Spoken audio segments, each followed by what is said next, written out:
Today on our Sweet Hometowns podcast, we're going to be talking to Tammy Perry and Hunter Gentry about trails and the importance within their communities. Stay tuned.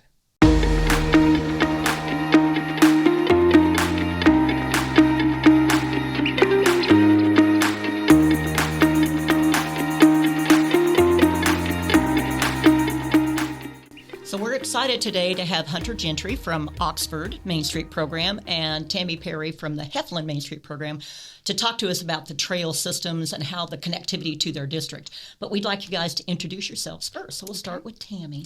Of course, my name is Tammy Perry. I am the Heflin Main Street Director. I've been with the city for over 30 years. I'm very passionate about growing our community and also keeping that small town feel that I feel like makes Heflin special.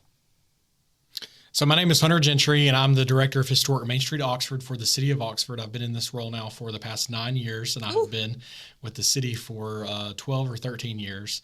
And so we became a designated Main Street program in 2014, and so we have just really seen our downtown be completely transformed. It is impressive, and we have launched, of course, the Sweet Hometowns website and this lovely podcast here. But we do want to talk about the importance of connectivity and trails and how they lead into your district. So we know that you've invested heavily in the outdoor recreation side of things, too, from the Chief La Draga Trail to the Tallahassee National Forest. Talladega. Can you, tell her not to do this? So what changes?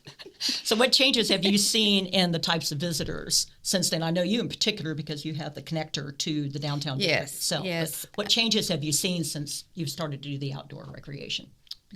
Go ahead. So in 2018, we had a citizen, a strong advocate for the Talladega National Forest and the Pinhoti Trail approach Main Street because we were newly designated, and he had the confidence. I feel like he knew there was a group that could take this, and he brought this idea to us to connect the Pinhoti Trail to Heflin Main Street, which I thought was odd because I did not understand why hikers would want to get off the trail and come to a town. I was ignorant about it, really, honestly. It was in our back door. But so from that point forward, the program was adopted, or the spur was adopted, and it changed quickly because that was right before COVID. So it not only brought hikers into town, it educated our residents about the Pinhoti Trail, and it made them feel connected because trying to start hiking a 351-mile trail is a little intimidating.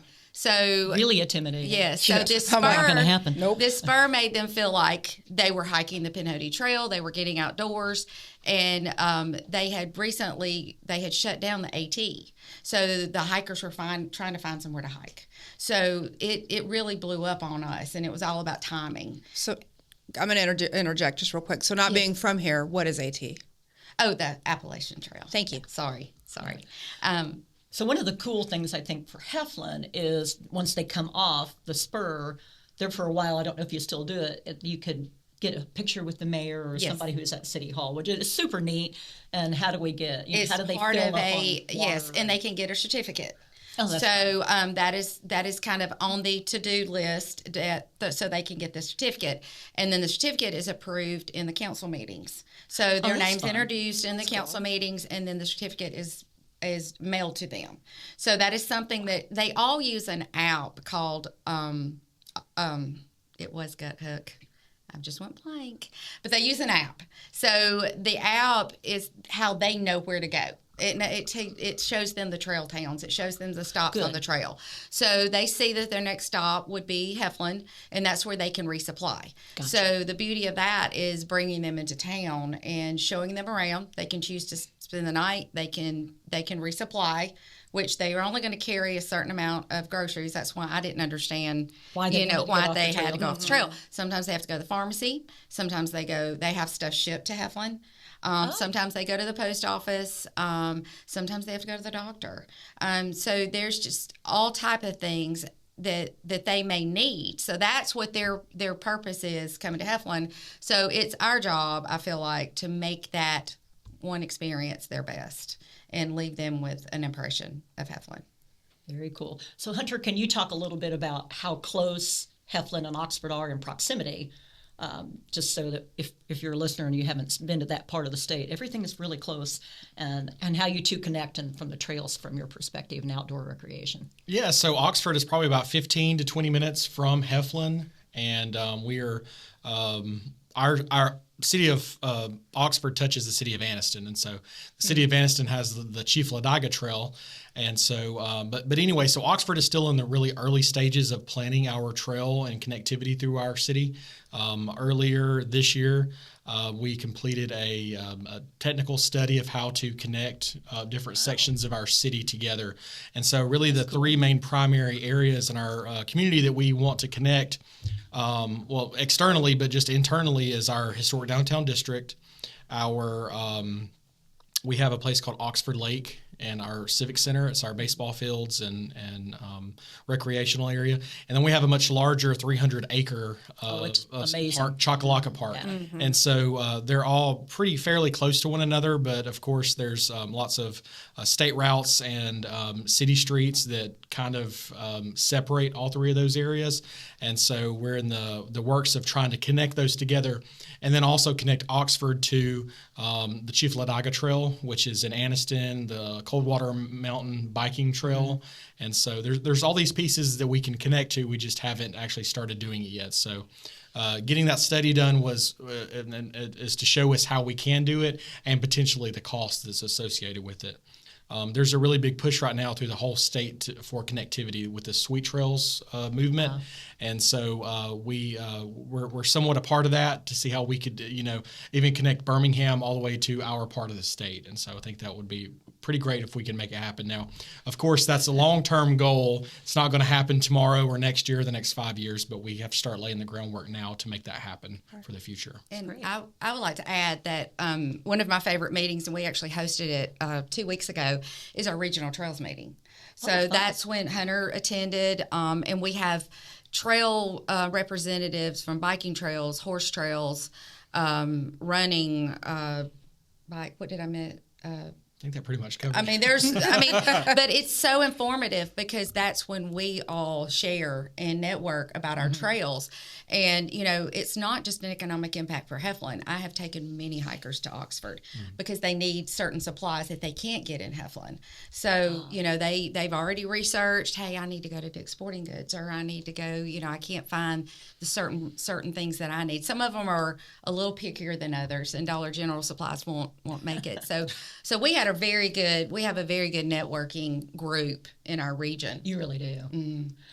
Last year we were able to have a mobile workshop, and we did Heflin, Anniston, and Oxford, and it was just a ton of fun. We got a couple of buses, and Main Streeters get out there, and we walk through districts. But the synergy between these three cities and all Main Street programs is, you can feel it. You can feel it when the three of you were in the room together. Even when we were in Tulsa for the National Main Streets Conference, this group was together taking pictures, and it's very cool that you formed that connectivity and that you work so well together. So. We work very well together. We try not to do the same events at the same time. We only have so many people in that part of the state, so we don't want to. But we're all so different. Nice. We are. We are so different, and think something new that's come out that's going to be affecting us and Hunter is bike trails, the gravel bike trails. That is coming to us. They're working on some type of announcement that we will be putting out, but it's just trails. It is a very big deal. They just had it in Emporia. It's a 325-mile gravel. That's crazy, by the way. Mm-hmm. They used to call it Dirty Kansas. They've renamed it to Gravel Grinder. Gravel. I have to come up with the name, but it's wild. They start downtown, and they sell out 6,000 spots in like 2 minutes. Oh, wow. And whenever you have people who ride 325 miles, God bless you, they have 2 to 3 support people. So when you've got 10, 12,000 people descending upon your district. Mm-hmm. But the Main Street director reached out to me because we now have a light race. And I go, how light? He goes, 25 miles. I said, call me when you have a 5-mile race. Yeah. I'll ride 5 miles. I'm not going to ride 25. But they did 325, 200, 150, 125. Yeah, that sounds And like had our 6,000. But they're riding through the Flint Hills with cattle. And the beauty it's of the wildest it, thing. it's not something you have to build. You know, us being Exactly. there by the forest, it's already there. We just try to help them, connect the roads and the People trails love together. And they do. When we have the Pinhoti 100, we man a station, and it's crazy how many families come. Yeah. To support, and it's just so fun that we bring, we're at a trailhead, so we do our best to bring the Heflin Main Street name to the trailhead. Smart. Because they may not be going Absolutely. through our town, but we have the cookies with our logo. We have the big video truck that has our logo on the truck. We want them to know they were in Heflin, even if they are just passing through. So. And those are tasty cookies, by the way. I've eaten a couple of them. So kind of tying back into that, with more focus being on outside and being out of doors and being healthy and getting off your phones and doing all that fun stuff, what kind of ripple effects are you seeing within your communities of more outdoor activities? I know you talked a little bit about with the trails and people coming in to go shopping and kind of get refreshed and stuff like that, but not just the trails, but just being outdoors more. Are you seeing more of an influx of people being outside, more outdoor stuff, more walkability? Or and how businesses opening up to support those activities. I agree with that too. Do you want me to? Definitely. We've being a trail town is kind of writing a new book in our history, because it's kind of defining us. If you've seen our mural, it's all about the trail, and that has had a ripple effect on us also hosting. This past year was one of our best events, was the Thunder on the Spur. Well, that's not about trails, but it's about turkey hunting and all the people that come to our county to hunt. So we do have one of the top turkey call manufacturers in Heflin. So we partnered with them, and of course they have a lot more money than we do, and they wanted their name to be represented well, so they spent the money on our event basically, and we let them have, They were your sponsor. yes, and they brought in a different group of people that actually would have probably never, the attention would have never been brought to that without the Pinhoti Trail, because Pinhoti means turkey home.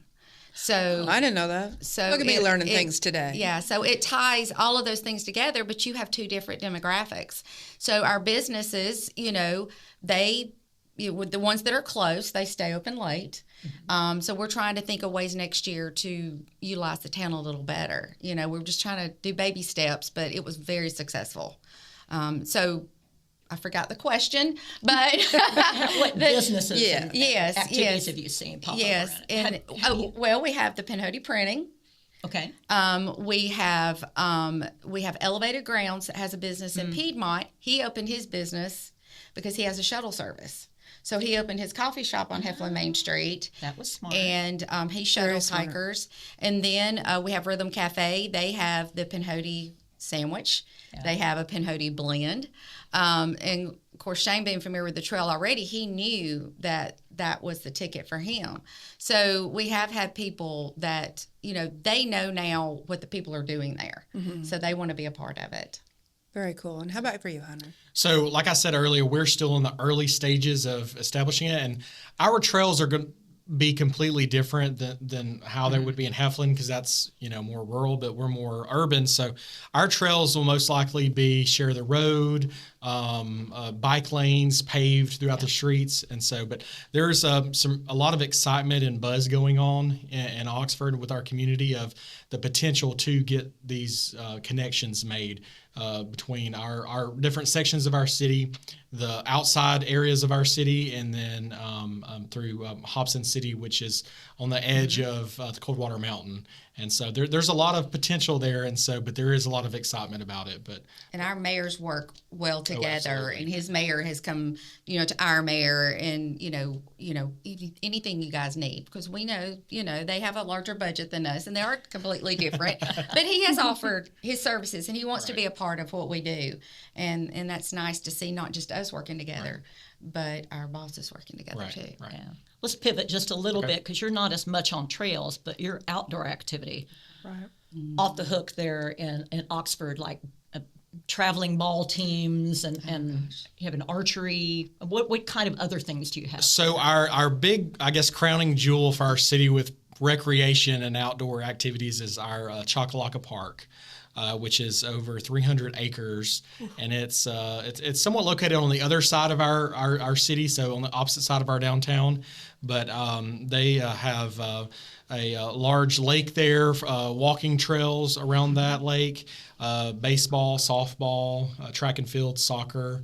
All the sports related things. I'm not a big sports person, so I don't know all the exact. Just paying the bills. Yeah, exactly. And so I always tell people I just don't sport. Right. We love it. We absolutely love it though, because we have so many out of state visitors that come for travel ball teams. Tournaments, and those people do spend money. They go out to eat. They purchase gas. They purchase things at the convenience store, and so they want an authentic experience. Right. I know that used to do a very long time ago. Played softball.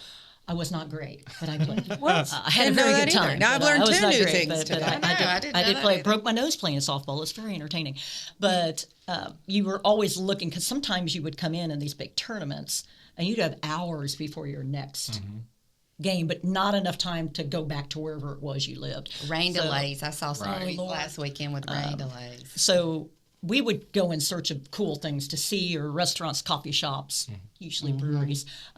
It wasn't a serious softball team. But we had a very good time, but we were looking for things to do. And I think sometimes you may have a trailing partner along, or kids, for the love. When my boys were very little, and my husband was playing a lot of softball at that point, it was like, I've got a 3-year-old and a 1-year-old. This is fun, and not so much. So we were trying to get away from the ball field to go to something else, at least for a little bit of time. Have you seen, in particular, absolutely. because I know you have so much there. Yes, there's some advertisement billboards out at the park that advertise for Shop Downtown, Visit Downtown. We have some downtown merchants that actually have advertisements on that. So we do see people that come for the ball and sports-related activities in our city. They do come and patronize our downtown businesses. Big time. Yes, absolutely. Also have like she just said, like a large arcade called Big Time Entertainment. They have go-karts and indoor things. Okay, so I could bowling, putt, all that. Axe throwing. I think they do have axe throwing. Yeah, Yes. Do enjoy the axe throwing. That is fun. absolutely. Not great at it. That's but such, I enjoy it. that I don't consider that a sport. That's just kind of fun It's and a violent. little Physical scary to activity. me. It's a sport. Oh, I like that. Up and throw Excellent. it. I'm going to use that. But when they allow you to hold a beer and an axe at the same time, that frightens me just a tad. I think maybe that's not a good mix. But God, that I haven't done. But it's fun. It's very fun. I remember when we brought on Oxford, and you guys had reached out and were making the application. That's before Hunter was in the role. But I was going, Oxford has a downtown? Because we always look. So we're driving around going, oh my God, look at this, because Oxford Exchange and all the thing that's on it's amazing, and it's all wonderful stuff. You have to look for your downtown, but oh my gosh, what a treasure it is. And you have done a fabulous job in your time there, elevating things too. So I want to point out, if you've been to Oxford and you've been to all of these other places, you got to go downtown. Absolutely. Go check out the Depot and the Performing Arts Center, and I'm missing all of your other businesses. That's up to you to name the other ones, but it's great. Well, thank you for saying that. We really appreciate it. We've worked really hard to get where we are today. But like you mentioned, Oxford, when people think of Oxford, they think of the Starbucks they stop at before they head to Atlanta or Birmingham. Yeah. And so our city, we've never been a large city. We were a small agrarian type community for many decades and didn't really see a big boom until probably the 70s and 80s. and then really excelled in the 90s and early 2000s. And so all the development along the Interstate 20 happened, and so the big boxes, big chains popped up there in those areas. And then so downtown was somewhat forgotten. As y'all know, y'all are Main Street people. You know how it was in the 70s with the highways being built, the outdoor malls being constructed, and so it really took away from our downtown. But we have really gotten back to trying to get people to realize that we do have a historic downtown district, and there's multiple things to do. Your streetscape is gorgeous. Yes, we're really proud of that. But kind of one last thing on that. But you mentioned our Oxford Performing Arts Center, and they have it's about a 1,200 seat indoor performing arts theater venue, and patrons from over 40 different states come to watch shows there. Anything you think, from country to Broadway to some serious jazz really to good acts. Opera, they have it all, and so we're real proud of that. Yeah, it's great. So you have connecting roads. There's Chakalaka and what's the other? Snow Street. Snow. So I remember, again, we think we're real cute, we do your resource teams, but we wanted them to change the name of Snow Street once a year to Boom. So you could meet at the corner of Boom Chakalaka. I think you should do it. I really do. I want a Boom Chakalaka shirt. That's fun. Oxford, Alabama. The guys out at Chakalaka Park, they've tried to play into that a little bit, but just change the name one time a year. I like meet it. at the corner of Boom Chakalaka. Right. Totally love that. We do enjoy our resource teams. Of course, I've been here the entire time of the new Main Street program, so I've been on pretty much all the resource teams. And it's funny to remember back to the Heflin. For you in particular, I remember when we did the branding, and it is and so you guys true were today. crying Yes. in the room. And when it's the so true today, and we use it, open space, perfect pace, and it's still what we resonates. Yes, sure. it does. It and does. the whole brand statement and looking through all of that, it was just very emotional. It was. I was going there. We were crying. People were crying back there. It was great. So I was telling the guys that When someone else recognizes what you have, yes, that makes it more special. It's an exciting thing. Well, I think we're about ready to wrap it up. Believe it or not, it goes a lot faster than you think. Are there any last comments you'd like to share about outdoor activity, trails, or just generally how cool your towns are? Like I said before, I think we have that one chance to make that impression. Yeah. And, the people come for our trails, but they do come back, and I feel like they come back because of our people and the impact that they make. And that's the reason they remember us is the experience that they had. Have you thought about, this just occurred to me, a hostel? We do. There has been a hostel that is but it's out in the county. But we've had there's several in our area that are still working on it, and that's their dream. Yeah. It's just not a big money maker. It's more of a one of those projects of love, like a passion project. Yes, it is. So that is still, and we really would love to have that, because right now they stay in our motel, which is great. Some of them choose that; they like to have that hot shower in their room by themselves. I'm all about a hot shower, so I guess. Yes. So the motel works great for them, but they do support a hostel. They will support that before they'll support a motel, because they want to support the people that support the trail. Yeah. So a little different for you, of course. I don't expect you to build a hostel anytime soon. Right. We have or have one yet. Almost 20 hotels. So I think you're good. Yeah, I think you're covered on rooms. You're good. But you could build it. I mean, it is something on the backside of your buildings. Yeah. Right. So it is very doable I love Oxford. I just want to thank y'all for having us on the podcast. Absolutely. Today. This has been really exciting to share the stories of our communities and all the great work we're doing. And we certainly appreciate the great work that Main Street Alabama does. Well, thank you. Thank you. If you want to learn more about our communities, go to sweethometown.com. sweethometown's.com. Sweethometown's.com. So you can see the connectivity of the trails, but all of the communities are listed there, so you have an opportunity to check out Oxford and Heflin more in depth. They're both lovely communities with fabulous directors. Thank you. So thank you so much for your time today, and we'll see you on the next podcast. If you have questions that you would like to pose to us on maybe future episodes of the Sweet Hometowns podcast, just send those to info@mainstreetalabama.org. You can learn more about Main Street Alabama and the Sweet Hometowns Initiative at sweethometowns.com or follow us on Facebook and Instagram for updates and episode highlights. The Sweet Hometowns podcast is a production of Main Street Alabama in partnership with Video Visions Media Marketing.